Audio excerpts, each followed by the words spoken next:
Hi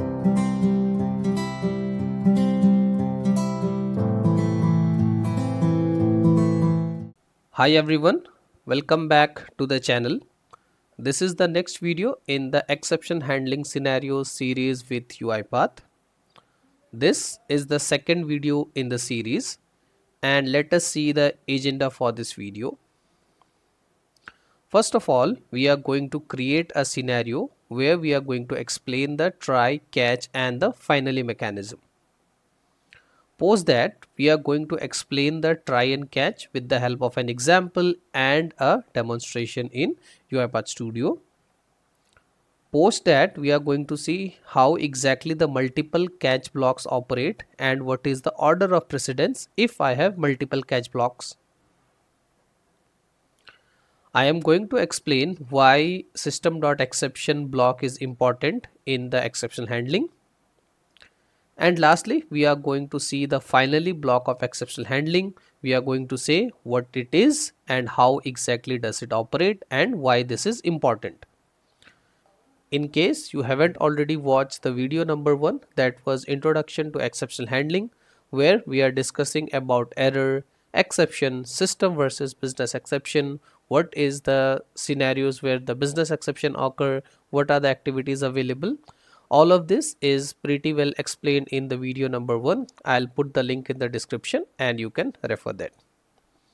One more thing, for this video we have a timestamp in the description. In case you want to jump to a specific section, you can just go and click on the specific times and the video will directly navigate to that section. Having said that, let's get started. I am again back in my UiPath Studio. I have a notepad open in front of me. The title is Untitled Notepad. This is a sequence, and let's say I am writing an automation where I have one piece of automation which is supposed to type something on this notepad. Okay, so let's say we have to just type UiPath here. Once the robot has successfully typed the UiPath, the next I want the robot to do is print a message box. Okay, so I want the robot to have a message box after that, and I want to say that this is the second step. Okay, so first step is it has to type into the notepad, and the next step it has to print this message box. Okay, so let me just go here, quickly save everything, and I go here and I say run the file. Now my notepad is open with me, so the robot should execute now. So at the bottom I can see it has typed UiPath, and the next it will print the second activity which says that this is the second step, right? So my step 1 and step 2 both are executed by the robot. Pretty good, right? So that is what it was expected.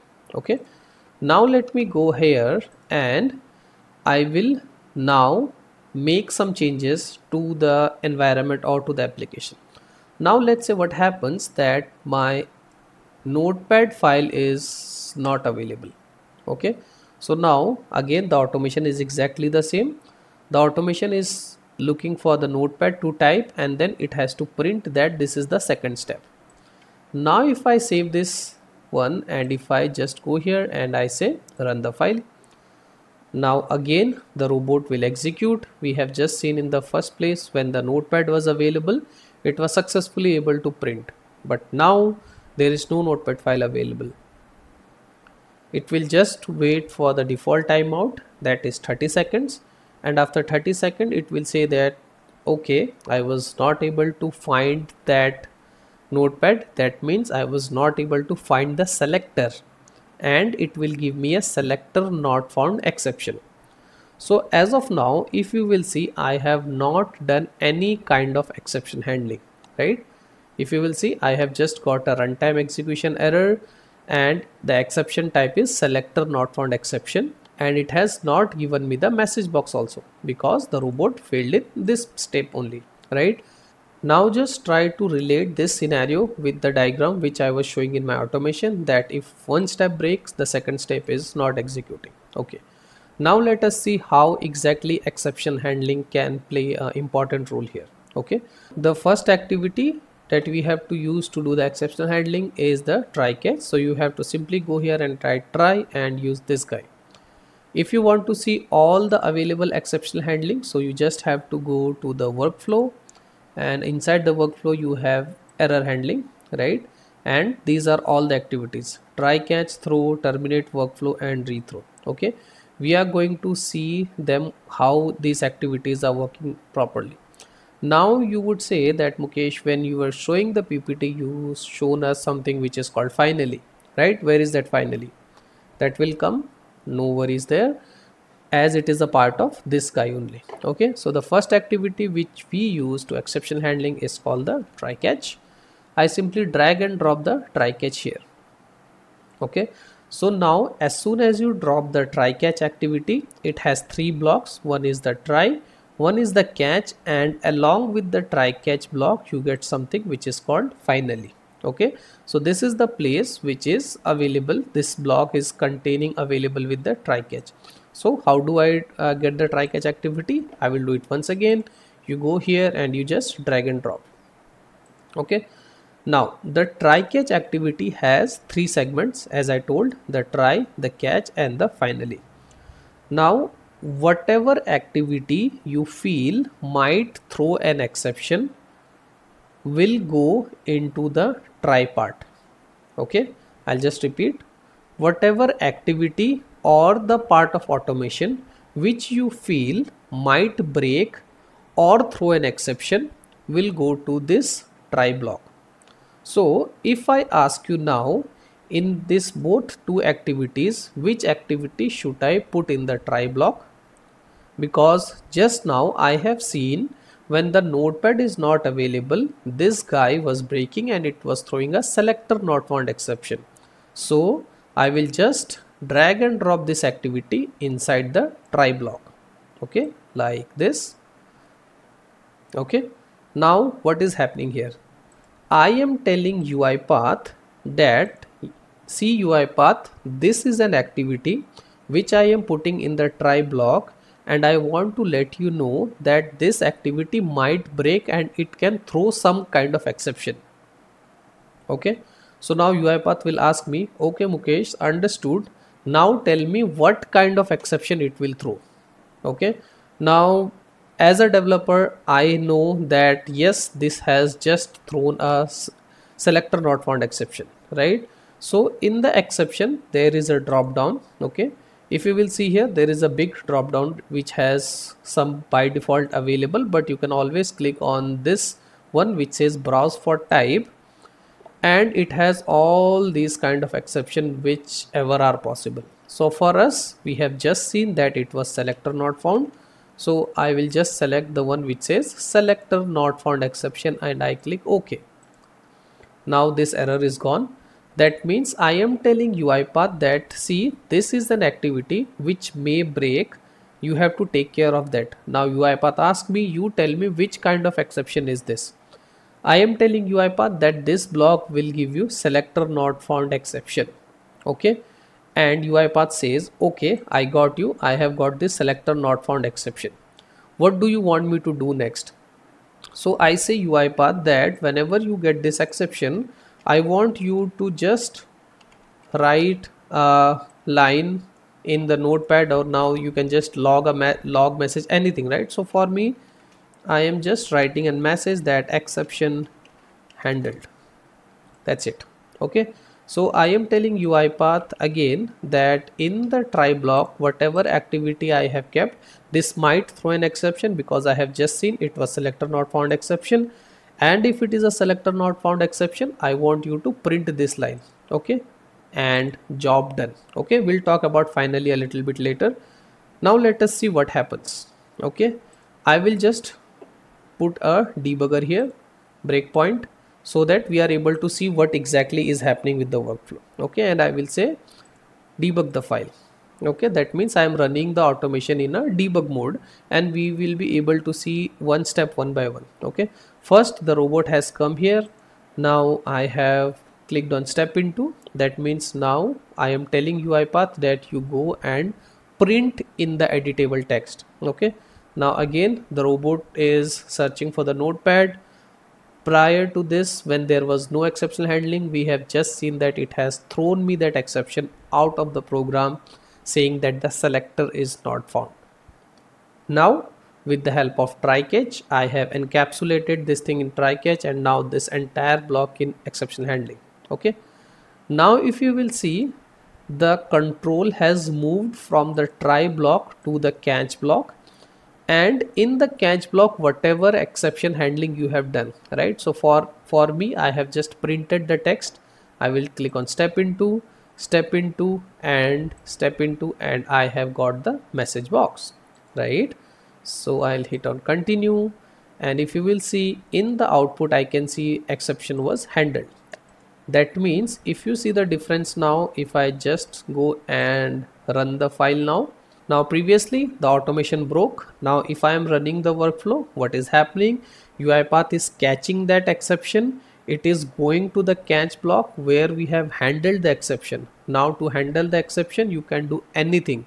You can send an email, you can retry, or any logic. But as of now, I have just kept it simple. I am telling UiPath, you just write this message which says exception handled. Okay, so now the robot is still looking for that notepad because the timeout is 30 seconds. After 30 seconds, it would have gone to the output. It has printed the text that exception has been handled, and it has got this message box. So this means that previously when there was no exception handling, I was not able to get this message box. Now with the help of exception handling, I was able to run the second activity, and the flow was not interrupted. Okay, so this is how exception handling plays an important role in this picture. Now the question which you might all having in the mind, that how would I know which exception is this? Okay, so how would I know whether this is a selector not found exception or anything, right? So remember that I told you that there is a parent of all the exception which is called System.Exception, System.Exception. Okay, so for all this exception type which are available in the catch block, this guy is the parent, System.Exception. So it basically means if you are not sure that which kind of exception can occur, you can simply use a block which is called System.Exception block, and all the left exception which are not handled here will be taken care by this exception.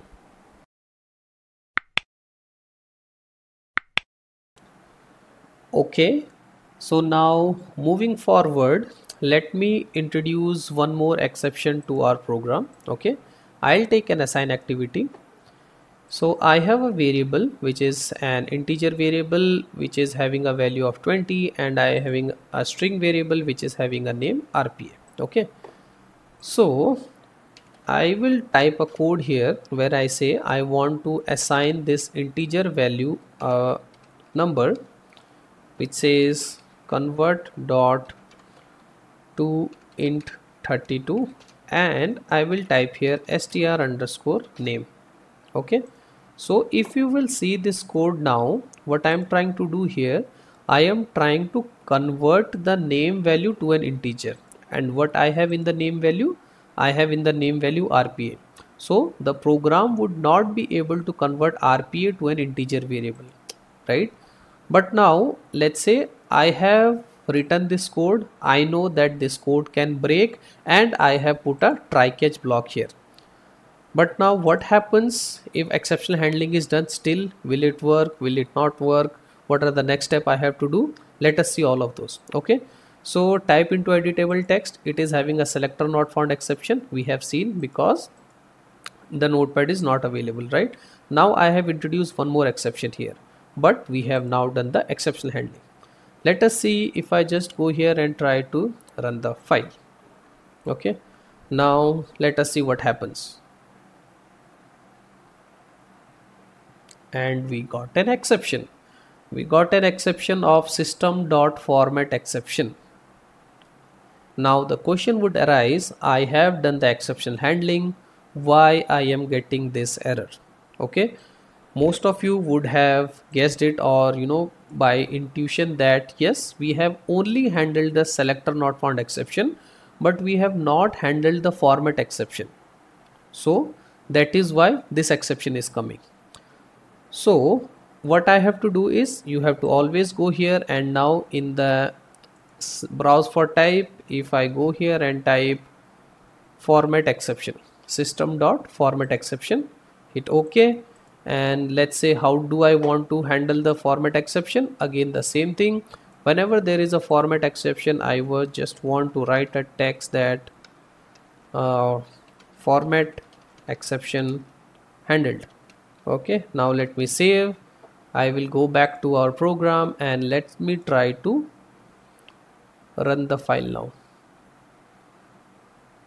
Okay, so now previously I have only one, which was selector not found, then I got this exception.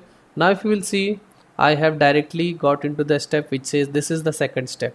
That means the robot was able to handle the format not found exception also. But now you would be thinking, how as a developer I would know that which all kind of exception my robot can generate? And that is a very good actually analogy, right? Because how would you know? So for that, if you remember, while I was talking to the slides, that system.exception is parent for all the exception, which simply means that you can always add a block in the exception which is called system.exception, this guy. Okay, now what is this system.exception? This is parent of all the exception which might occur in the try block. So this guy says that to all of the child exception, that if you are able to handle your particular exception, well and good. Otherwise, if there are any exceptions which are left, I will take care of that. Okay, so let me go here and I will write an write line which says, okay, system.exception has handled this exception, so this will come in this block. Okay, now let me just delete this format exception. So now in the try block, if you will see, I have an exception which is converting and which is having a format exception. I have deleted the block. Now previously when I add the format exception take care of this one, but now I have deleted the format exception, right? Now what would happen is that since we know that exception system.exception is parent, any unhandled exception which is not a part and which is not in the catch block will be taken care by the this guy exception. Let us see how that happens. Okay, I'll put a breakpoint here. Let me go here and click on the debug file. Okay, so the first thing, it will go and it will hit this breakpoint. Now I say step into, I have got an exception, red color, and in the exception object I can see that this exception is a input string was not in a correct format and it's a format exception, right? Now do I have the catch block for format exception? No, because I have just deleted. So let us see which block it goes. I click on step into, and in the catch it goes to the exception block. It will go and it will type that it has handled the system exception and now it is printing the second step, right? So that way it has handled the exception. Okay, now let me stop the automation and I want to show you an important concept here. Okay, now let me again go here and I will just add back the format exception. Okay, and in the format exception let me just add a write line and I say that format exception block. Okay, so I save this. Now if I just go and again rerun the same automation, let us see what happens. Okay, so now again the automation is running. It will come to this point, it will throw a format exception. Now previously when the format exception was not there, the parent handled all the exception, right? Now we have got the matching one which is format exception. Now let us see what happens. Click on step into, and now it goes to the block of format exception. It handles in the way we have defined for the format exception and continues the execution. Says this is the second step. Okay, and continue. So if I just go to the output, you can see that I have got this exception. This was handled by the format block. So that means if the correct type of exception block is available, it will be handled by that block. Otherwise, it would be handled by the parent. So as a best practice, it is always recommended to have this exception block to be sure that whenever there is any uncaught exception which are not handled precisely, will be taken care by the parent, and the parent is System.Exception. Okay, so now let me just go here and change something. I'll go here and I will just go and delete this block of the exception. Now there is no parent which is handling this exception, and let's say there is no format exception also.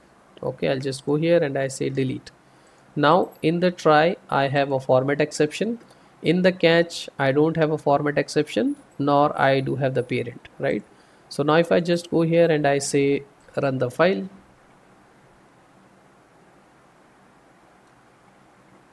and the program abruptly stops, saying that there is no exception handling for format.exception. Now if as a developer I am very sure it's format not found, I can handle, but a good way would be always to add a block of System.Exception, and I just say here parent, right? So this is handled by System.Exception.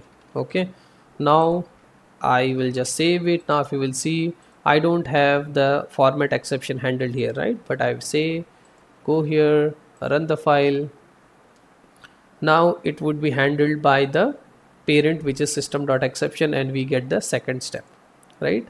So that is how this block become important, System.Exception, and that is the reason I told that System.Exception is the parent and can handle all the exception. Now just to summarize, that whenever there is an exact block which is available, it will be handled by that specific block. Otherwise, System.Exception will take care of all the exception. I hope now you understand the difference between try, catches, and how System.Exception is so important. Now I am just using a write line activity here. You can use an invoke workflow, invoke method, retry scope, retry mechanism, invoke method, send an email, call any service, call any API. You can do all kind of automation in the exception handling block. But the idea is whenever you are having an exception, you have to handle it. Okay, so this was about exception handling. Now there is one block which is called finally. This block is pretty important and pretty interesting also. Whatever activities you put in the finally block will be always executed irrespective whether there is an exception or there is not an exception. Okay, so let's say let me put a message box here. Okay, so I'll go here and I select a message box and I say I am from finally. Okay, so first scenario is I will just open the notepad. Okay, now I have the notepad available with me. I'll just disable this format exception thing. I have the notepad available with me. The try block will perfectly, and let us try to see the automation flow. Okay, I'll go here and I say run the file. Now I have the notepad available with me. That means I would not get the selector not found exception. Finally was executed, and then the second step was executed. Okay, which was this guy.